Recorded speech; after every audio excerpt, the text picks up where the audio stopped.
I am Anthony Eugene Beyer, Tony. I work at Benton's Steak and Chop House at the top of the Westin Crown Center here in town.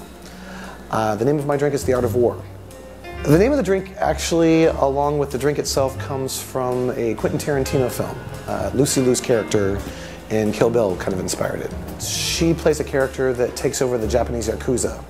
And she's half Chinese, half white American, and a woman who's managed to take over the Japanese mafia, something that would never happen outside of reality. But there's a scene where she's sitting with the other heads of the Yakuza and the heads of families, and she's sitting there and cheersing with them and celebrating her victory over all of them. And my thought was, what would she drink right then to celebrate that? I have a little bit of Japanese bourbon, Japanese whiskey. It's one of the most popular of that area. I've infused that with the Chinese side of it, Chinese 5-spice. With that, I'm also using a very Asian, but American used quite a bit, Ponzu citrus marinade. A little bit of Grand Marnier, give it a little bit of an orange and bourbon flavor that I love so much, and a little bit of honey, a little bit of taro root, and topping it off with sparkling sake. I had read a book by Charles Schumann, and one of his original drinks was called the American Champagne Cocktail.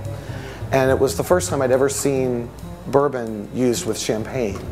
And it was that idea that sparked the ongoing idea of this drink. I grew up behind a bar. There are actually pictures of me in a little plaything at a bar, sitting next to it with all the regulars of my dad's bar, running around there. So a lot of that influence and background shows up there. But bartending professionally, full-time, only about 2 years now. I've always been in restaurants though. I've waited tables, I've been on the line, I've hosted, I've managed. So this was just kind of the one aspect I've never done full-time, and an opportunity came along for me and I took it. Benton's came along, actually I was telling Ryan about this earlier, it was one of the most interesting interviews I'd ever had. My boss called me and said he was interviewing 3 people and we're going to do a practicum for it, a practical aspect of it. And what happened was I came in and he said, make me an original drink. All right, make me a sidecar. All right, make me a classic. And I had a panel of 5 people that were there for my interview. And in the process, I had to make all these drinks, talk to them, and act like a bartender. And he had this whole array of various things. Try and use all these ingredients. So I had a good time just playing behind a bar. And I guess I won for that reason. Actually, it's a challenge that I still have today, and I think it's one of the greatest challenges we as mixologists, bartenders, bar chefs, whatever term you want to use, is I have several people that come in that don't drink alcohol. They're either in AA or underage, and the biggest challenge I have is they deserve to have a great cocktail as well. Even though it's 0 proof, they deserve that right. And so the greatest challenge I've run into is coming up with great drinks that are non-alcoholic. And it has forced me to look outside the box of the comfort zone of vodkas and gins and bourbons. And so in doing so, it made me take a very culinary approach to cocktails. Yeah.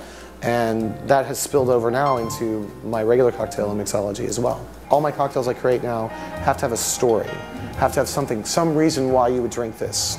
A Ren-ishi in celebration, or whatever else. Why would I drink this? What brought this about? I think any of my, apart from my competitors, because actually I know most of them and have been at all their bars and they've been to mine. Ryan Rama is actually one of my favorite bartenders in this town as well. Don't tell him I said that. In addition, here in town I go to the Drop quite a bit. Eddie is one of my favorite people, and he's one of the few bartenders in this town that I'll go, make me something. I don't care, make me something. Show off, please.